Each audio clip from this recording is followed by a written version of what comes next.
त्या कार्यवाह्या आहेत मराठी साहित्य परिषदेच्या आणखी अखिल भारतीय मराठी साहित्य संमेलनाच्या. या ठिकाणी स्नेहल दामले पण बसलेले आहेत, ज्यांनी ह्या कार्यक्रमाचं पूर्ण संचालन गेले 4 दिवस ते अतिशय सक्षमपणे करतायत. प्रमोद आडकर साहित्य परिषदेचे आणि अखिल भारतीय मराठी साहित्य संमेलनाचे खजिनदार आहेत. आपण सर्वजण त्याचप्रमाणे मोठ्या प्रमाणावर या ठिकाणी रयत शिक्षण संस्थेचे मान्यवर पण या ठिकाणी उपस्थित आहेत. आपल्या सर्व मान्यवरांना मी अभिवादन करतो. आणखी आजचा जो विषय आहे त्या विषयाच्या अनुषंगाने मी थोडी या ठिकाणी मांडणी करू इच्छितो.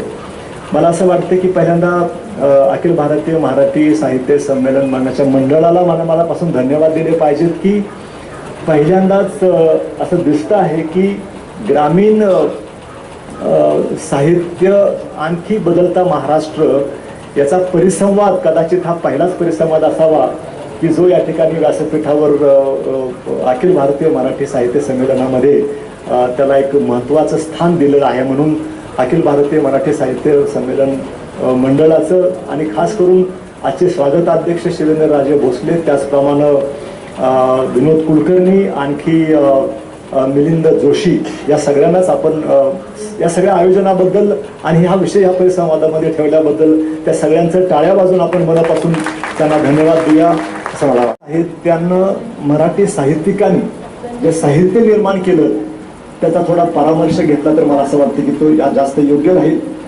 आपल्याला सगळ्याला कल्पना आहे की खूप मान्यवरांनी या ठिकाणी योगदान दिलेलं आहे, परंतु ज्या साहित्यानं खूप काही हलचल माजवली मराठी साहित्यामध्ये आणखी लोकांच्यामध्ये, त्याच्यामध्ये उद्धव शेळके यांची धग ही कादंबरी विदर्भातील खेड्यापाड्यातील जनतेची ससे होलपट त्याच्यामधून या ठिकाणी खूप प्रभावीपणे मांडली होती. सदानंद देशमुख यांची मांडलं होतं आदबट्ट्याची शेती, दुष्काळ आणि कर्जमाफी हे विषय त्यांनी ऐरणीवर आणले होते त्या 12 मास या पुस्तकाच्या माध्यमातून. आपल्या सगळ्याला कल्पना आहे की आजच्या साहित्य संमेलनाचे 99व्या साहित्य संमेलनाचे अध्यक्ष माननीय विश्वास पाटील योगायोगाचा भाग आहे की ते पण IAS अधिकारी आहेत, माझ्याच बॅचचे आहेत, आम्ही मित्रही आहोत. आणि त्यांनी वयाच्या 28व्या 30व्या वर्षी 2 कादंबऱ्या लिहिल्या होत्या, झाडा झडती आणि त्याच्यानंतर पांगिरा.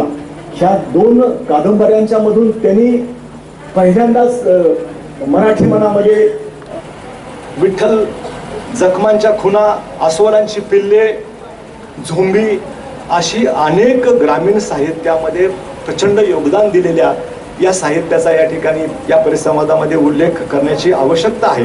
यामध्ये खूप मोठे साहित्यिक पण आहेत, त्यांचा परामर्श घेण्याइतपत मी मोठा नाही, परंतु त्यांचं नाव उल्लेखित करण्याची गरज आहे. श्रीम माटे, आनंद यादव, शंकर पाटील, गल ठोकळ, रार बोराडे इतक्या सगळ्या लेखकांनी कथा, कादंबऱ्या, कविता, नाटके यामधून ग्रामीण जीवनाचं जिवंत दर्शन आपल्याला आतापर्यंत त्यांनी केलेलं आहे.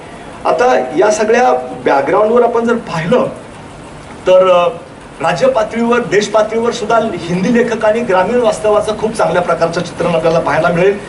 गोदा नावाची मुन्शी प्रेमचंद यांची कादंबरी ही मोठी आहे, जिनं त्यांना ज्ञानपीठ अवॉर्ड मिळवून दिलं. तर गरीब शेतकरी, त्याचं जीवन संघर्ष आणि ग्रामीण व्यवस्थेचं चित्रण त्यांनी अतिशय प्रभावीपणे मांडलं आणि म्हणून मुन्शी प्रेमचंद यांचा या ठिकाणी उल्लेख केलाच पाहिजे.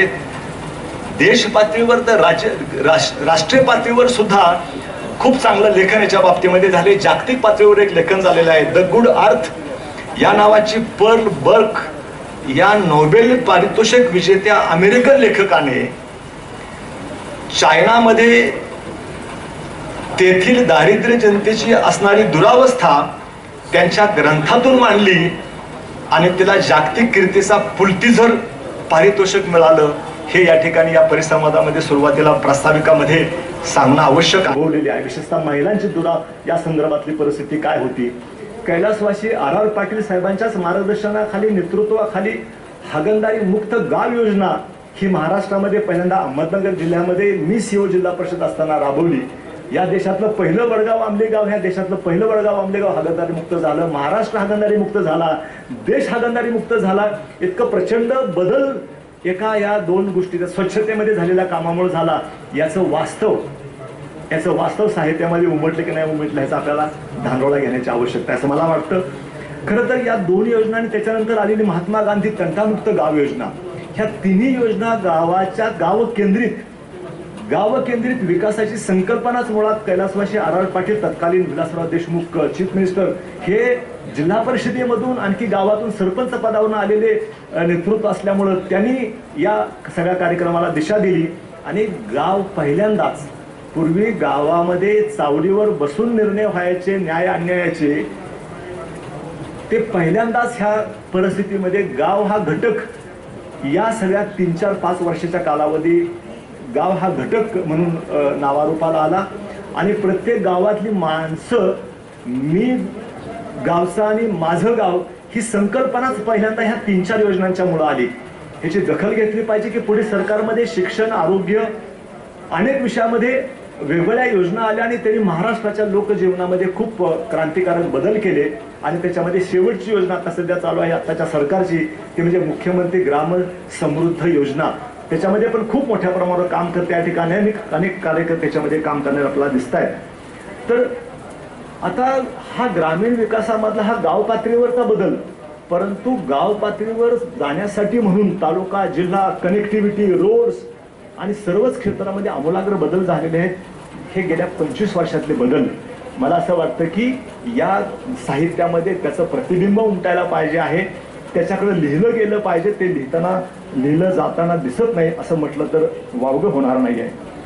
2000 पूर्वीचं जर का ग्रामीण साहित्य आपण जर पाहिलं तर त्याच्यामध्ये असं दिसतं की त्याच्यामध्ये प्रामुख्यानं गरिबी, अत्याचार, अन्याय, अस्पृश्यता निवारण, प्रेमसंबंध, राजकारण, पाटीलकी गावातली, या भोवती तिथल्या सगळं लिखाण फिरत होतं असं म्हणलं तरी वावगं होणार नाही.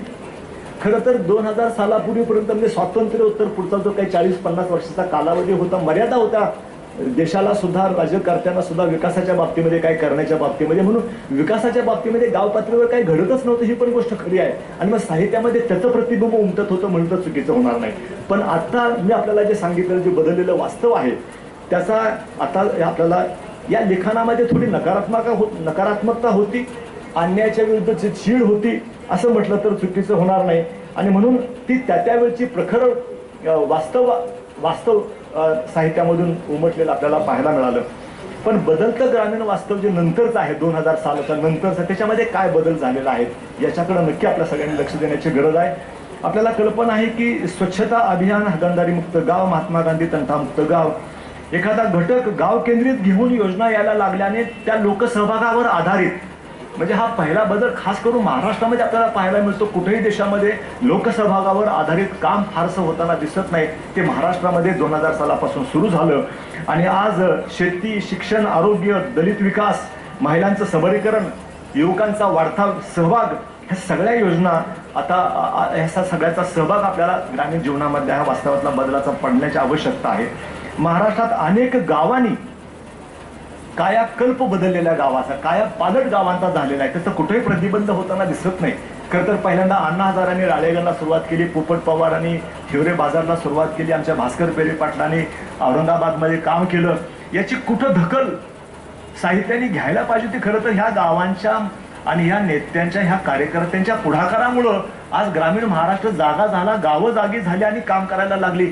त्याचं प्रतिबिंब जे उमटायला पाहिजे होतं ते उमटताना दिसत नाही. आणि म्हणून आज मी महाराष्ट्रामधली 40 ते 50 गावं आपल्याला सांगू शकतो की ज्यांनी इतकं सुंदर काम केलेलं आहे. मी सगळ्या महाराष्ट्रातली गावाची नावं सांगणार नाही, पण सातारा जिल्ह्यामध्ये साहित्य संमेलन होत असताना, साहित्यामध्ये इथं काम करत असताना सातारा जिल्ह्यातली गावं मी नक्की या ठिकाणी सांगेन. निढळचा उल्लेख या ठिकाणी झाला, निढळ तर आहेच, पण निढळच्या शिवाय सातारा जिल्ह्यामध्ये कारकल नावाचं मान तालुक्यातलं गाव आहे, लोधावळे नावाचं मान तालुक्यातलं गाव आहे, भोसले गाव आहे खटाव तालुक्यातलं, राजापूर गाव आहे खटाव तालुक्यामधलं, जाखण गाव आहे खटाव तालुक्यामधलं, धामनेर आहे सातारा जवळचं गाव, रुई आहे कोळेगाव तालुक्यातलं, मान्याची वाडी आहे पाटण कराडमधलं. अशी अनेक गावं सांगता येतील की त्यांनी आमूलाग्र अशा प्रकारचा बदल गावामध्ये केलेला. हा बदल खरं तर प्रेरक आहे, प्रोत्साहित करणार आहे ग्रामीण भागाला. नकारात्मकता संपवून सकारात्मक आशावाद जागवणारी ही कामं आहेत. या कामांची दखल साहित्यानं घेण्याची आवश्यकता आहे असं म्हटलं तर होणार नाही. ह्या यशोगाथा गावाच्या सांगितल्या की सर्वांगीण विकासामध्ये त्यांनी कन्व्हर्ट केलेलं आहे, तिथल्या सगळ्या गरजा भागलेत अशा प्रकारची परिस्थिती आहे. स्वच्छता, जलसंधारण, फलोत्पादन, सौर ऊर्जा अशा विविध क्षेत्रामध्ये एका एका गावानं पराकोटीचं चांगलं काम केलेलं आपल्याला पाहायला मिळेल. आणि म्हणून ते सुद्धा एक सक्सेस स्टोरी होऊ शकते. मी या ठिकाणी सांगू इच्छितो की एक स्वदेश नावाचा सिनेमा आला होता, फार वर्षापूर्वीची गोष्ट आहे. स्वदेश, शाहरुख खानमुळे तो फार प्रसिद्ध झाला होता. त्याच्यामध्ये शाहरुख खान परदेशामधून येतात आणि गावामध्ये राहून त्यांना असं कळतं की गावामध्ये जर का पाण्याची सुविधा केली तरच हे गाव संपन्न होऊ शकतं. आणि त्यांनी गावाला बरोबर घेऊन एक पाईपलाईन केली, एका नदीमधून पाईपलाईन केली आणि ते गावाला पाणी आणलं आणि ते गाव मग पुढे विकासाला कसं पुढे गेलं हे दाखवणारा स्वदेश हा सिनेमा आपण सगळ्यांनी पाहिला. त्याला डोक्यावर आपण घेतलं होतं. एकच काम शाहरुख खाननं केलं होतं, फक्त पाईपलाईन केली होती. अरे बिगबर काम महाराष्ट्रामध्ये इतकं स्वदेश सिनेमा निघाला पाहिजे असं म्हटलं तर वावगं होणार नाही. मी आपल्याला हे सांगू इच्छितो की कार्यकर्त्यांचा जर आपण उल्लेख केला मगाशी, मी अण्णा हजारे साहेब, पोपट पवार, भास्कर पेरे पाटील हे तर प्रसिद्ध आहेत आपल्या लोकांना, पण गावागावामध्ये असे कार्यकर्ते आहे. या ठिकाणी आमचे गालाडे साहेब आहेत, जिल्हा परिषदेमध्ये प्रचंड काम केलेलं आहे. इतके लोक काम करतायत, त्या सगळ्यांचं खरं तर चित्रण व्हायला पाहिजे. आणि प्रेरणादायी म्हणून महाराष्ट्रामध्ये 27,000 ग्रामपंचायती आणि 42,000 गावं आहेत वाड्या वस्त्याच्या सह. इथपर्यंत जर का जायचं असेल तर 100 गावांनी विकास करून चालणार नाही. तर सगळ्या गावांना याची माहिती व्हायला पाहिजे आणि प्रेरणादायी लिखाण झालं पाहिजे. मी आपल्याला सांगू इच्छितो की हे होत नाही. आणि म्हणून मी स्वतःला हे सांगत असताना निढळचा उल्लेख झाला तर निढळबद्दल बोलावं लागेल थोडंसं. निढळमध्ये गेले 40-42 वर्ष आम्ही काम करतो आहोत. जिथं प्यायला पाणी नव्हतं, कुठलाही सुविधा नव्हतं, ते गाव लोकांनी एकत्र आणलं. इथं एक वेगळा फरक असा आहे निढळच्या गावामध्ये आणि इतरच्या बाबतीमध्ये की निढळ गावामधून 750 लोक नोकरी व्यवसाय करण्यासाठी परगावी गेले होते. त्या सगळ्यांची नोकरवर्ग आणि व्यावसायिक संघटना बांधून त्यांना आम्ही गावाच्या विकासासाठी जोडलं आणि त्यांच्या पुढाकारातून, गावाच्या पुढाकारातून निढळ आज हे एक असं गाव महाराष्ट्रामध्ये तयार झालं आहे 42 वर्षामध्ये की स्वच्छता, समृद्धी, जलसंधारण हे निढळ गाव आता खऱ्या अर्थानं महात्मा गांधींनी सांगितल्याप्रमाणे गावं स्वावलंबी आणखी स्वयंपूर्ण व्हायला पाहिजेत. निढळ हे एक असं मॉडेल आहे की जे महात्मा गांधीजींच्या स्वप्नातलं खऱ्या अर्थानं स्वयंपूर्ण आणि स्वयंभू गाव आहे असं म्हटलं तर होणार आहे. सगळ्यात मोठा बदल तिथं जो झालेला आहे तो रिव्हर्स मायग्रेशन. 750 माणसाची गाव सोडून गेली होती, सगळे माघारी आले, सगळ्यांनी गावात घरं बांधली, सगळ्यांनी आपली मालरानं वैवाटिकाली आणली आणि रिव्हर्स मायग्रेशन होऊन आज गावामध्ये फक्त 350-400 लोक बाहेर नोकरी करतात, ते व्हाईट कॉलर जॉब करतात. तर हा बदल जो झालेला आहे हा निढळमधला बदल मी आपल्याला या ठिकाणी सांगतो. या ठिकाणी मी जरूर उल्लेख करेन, इतकं सगळं जरी झालं असलं तरी हे ग्रामीण चित्र लोकांच्या समोर येण्यासाठी म्हणून फारसा प्रयत्न ज्यांनी काम केलं त्यांनीही केला नाही आणि याची दखल पण साहित्यानं घेतली नाही आणि म्हणून ते दुर्लक्षित राहिलेलं आहे. ही भर दूर करावी आणि हे ह्या ज्या काही यशोगाथा आहेत त्या मार्गदर्शक ठराव्यात. म्हणून सुनील चव्हाण या ठिकाणी सुनील चव्हाण पण आलेले आहेत. सुनील चव्हाण यांनी पुढाकार घेतला आणि निढळ गावायावरच आहे की या पुस्तकामध्ये 23 प्रकरणं आहेत. गावामध्ये विकास कुठल्या कुठल्या विषयावर केला जाऊ शकतो आणि तो कसा करावा आणि त्याचा काय बदल होतो हे दाखवणारं चित्रण. हे काय साहित्य आहे मी म्हणणार नाही, हा एक दस्तऐवज आहे. एका निढळसारख्या गावाचा सर्वांगीण विकास कसा केला जाऊ शकतो हे दाखवणारं चित्रण याच्यामध्ये आहे. आणि या विषयाचं महाराष्ट्रामध्येच नव्हे तर देशामध्ये सुद्धा असं दुसरं कुठलं पुस्तक नाही, हे पण मी आपल्याला या ठिकाणी सांगू इच्छितो. मित्रांनो, हा जो सगळा जो बदल आहे तर त्या बदलांना एक प्रयत्न असा केला आहे की केवळ एक निढळ गाव करून चालणार नाही, तर निढळसारखे अनेक गावं महाराष्ट्रामध्ये उभे राहायला पाहिजेत. आणि निढळच्या अनुभवाच्या आधारावर कमीत कमी कालावधीमध्ये मला 42 वर्ष लागले आम्हाला सगळ्यांना एकत्र येऊन काम करायला. हे जर का हे पुस्तक कोणी हातात घेतलं तर 10 वर्षामध्ये हे काम कुठलंही गाव पूर्ण विकसित होऊ शकतं. आणि त्यासाठी लागणारं सगळं मार्गदर्शन आम्ही सत्व फाउंडेशन ह्या संस्थेच्या माध्यमातून करतो आहे. सत्व म्हणजे स्ट्रॅटेजिक अलायन्स फॉर ट्रान्सफॉर्मिंग व्हिलेजेस, सत्व फाउंडेशन. या सत्व फाउंडेशन अंतर्गत निढळसारखी 15 गावं करायचं काम आम्ही सत्व फाउंडेशनच्या माध्यमातून सुरू केलेलं आहे. हे पण या ठिकाणी सांगू इच्छितो की जेणेकरून हे सगळं लोकांच्यापर्यंत पोहोचायला पाहिजे. मी नावं सांगितली, मी गावं सांगितली, अनेक NGO आणि पराकोटीचं उत्कृष्ट अशा प्रकारचं काम केलं आहे. आपल्याला सगळ्याला माहिती असलेल्या नावं फक्त सांगतो. नाम फाउंडेशनमधून नाना पाटेकरांनी प्रचंड ग्रामीण विकासासाठी काम केलं. एक ऍक्टर, देशातला नामवंत, तो गावागावामध्ये जातो आणि गावाचं विकासाचं काम करतो. कुठं येतं हे बदललेलं वास्तव कुठं येते? दुसरे आहेत आमिर खान यांनी पाणी फाउंडेशन मार्फत जलसंधारणामध्ये जलसमृद्धी आणण्यामध्ये प्रचंड मोठ्या प्रमाणावर काम केलं. गावाच्या गावं पेटून उठली.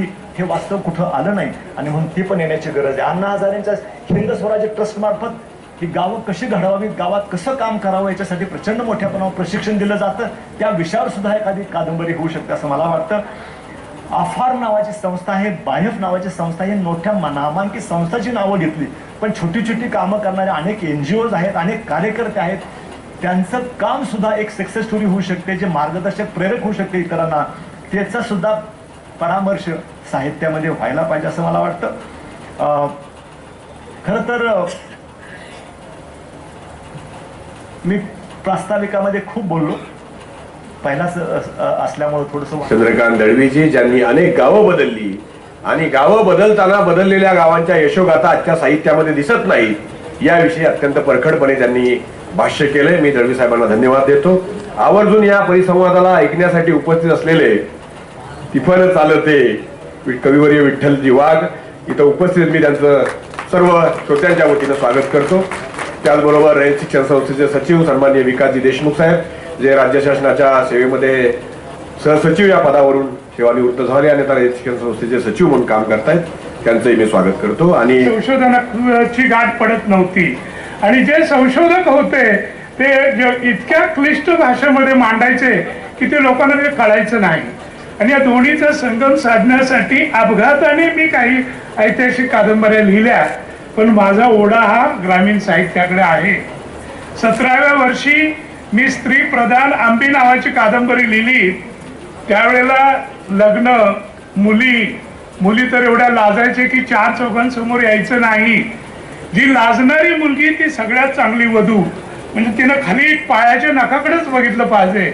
असं एक लग्न ठरवायला आम्ही गेलो होतो. मी 14-15 वर्षाचा होतो. ती वधू, ती मुलगी म्हणजे होणारी वधू, ती 15-16 वर्षाची खेड्यातली मुलगी. बैठक चालू असताना अचानक आली आणि वडिलांना म्हणाली, बाबा मला तुम्हाला काहीतरी प्रश्न विचारायचा आहे. बाप घाबरला की पाहुण्यांसमोर ही काय. म्हणाले, विचार बाळ. ती मुलगी इतकीच म्हणाली की बाबा, आपल्या शेतातला अवताचा नांगरटीचा बैल म्हातारा झाला, म्हणून नवीन बैल तुम्ही शोधण्यासाठी गेल्या 4 महिन्यामध्ये 16 ते 20 बाजार आठवड्याला गेलेला आहे, बाजार गावाला गेलेला आहे, आठवड्याच्या बाजाराला गेलेल्या आहात. एवढे दिवस तुम्ही घालवले, 16 म्हणजे 4 महिने, पण होणारा जावई मात्र तुम्ही 1.5 मिनिटामध्ये कसा काय पसंत केला. आणि इथे मला माझ्या आयुष्यातली पहिली कादंबरी सुचली, जिचं नाव आंबी. आज मराठी कादंबरी विशेषतः ग्रामीण भागामध्ये मी नकारात्मक सूर लावणार नाही, पण अनेक उत्तम प्रयोग करणारे सुद्धा लोक आम्हाला दिसत आहेत. ती अजोड अशी आहे. अलीकडेच त्याची गावखोरी नावाची कादंबरी आली. ती वाचताना मला श्रीकांत ही कादंबरी आठवली शरद बाबूंची. म्हणजे एखाद्या ग्रामीण कादंबरीमध्ये 3-4 सशक्त स्त्री व्यक्तिरेखा कशा लिहाव्यात याचा अत्यंत दर्जेदार वस्तुपाठ म्हणून मी गावखोरी कादंबरीकडे पाहतो. भरण्यासारखं असतं आणि तेवढी मेहनत आणि तेवढा जीव, तेवढी ताकद तुम्हाला लावावी लागते.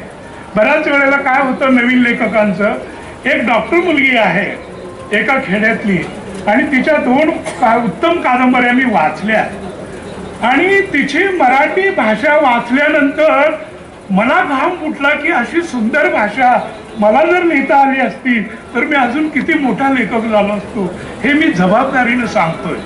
पण तिने एवढी गडबड केली की कादंबरीचा शेवट हा फसवा केला. म्हणजे पटकन असं उरक्त घेतलं. शेवटी नाटक, कादंबरी, सिनेमा त्याचा जी अखेर असते, मंदिर आपण बांधतो कितीही चांगलं बांधलं तर मंदिराचं शिखर किंवा घुमट जे आहे ते मोठ्या ताकदीनं बांधावं लागतं. तिथेच ते विसरलेली होती.